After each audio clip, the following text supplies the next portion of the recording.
Austin High School offers a range of dynamic CTE and Magnet programs that are truly preparing students for their futures. Whether they're college-bound or career-bound, Austin students are building real-world skills that set them up for success, like sophomore LaDarius, who's part of the school's welding program. I chose to join the welding program as a backbone after high school, just in case I'm not too sure what I want to do once I leave high school. Right now we're doing stick welding, and things that I learned is it's more so of a hands-on type thing. So you're basically self-teaching yourself from what you've read about in the NCER book manual. What would you say has been a challenging part of the program, if there's been anything? Or maybe it's been really easy for you, but honestly, you know what, this has been really great. Striking the arc is majority of Wait, what is that? Say that again? Striking the arc. What does that mean?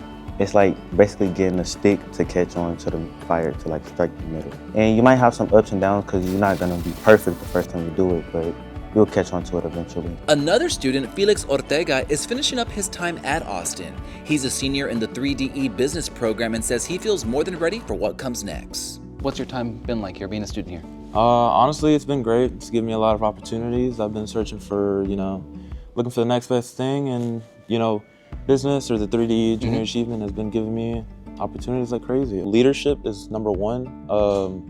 Self-direction for the most part, because that, kind of kickstarted my career into like what I want to do. Like later on in life, like I want to go to UT, start my own business, this, that, and the third.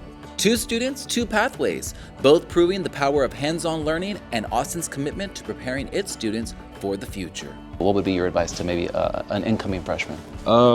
Honestly, do a lot of things, get involved in things, like have the experience. Like my former coach said, it's better to have it and not need it than need it and not have it. So what are your goals for these next 2 years that you're here at Austin High School? To continue to grow, honestly. Continue Those to are grow. my goals.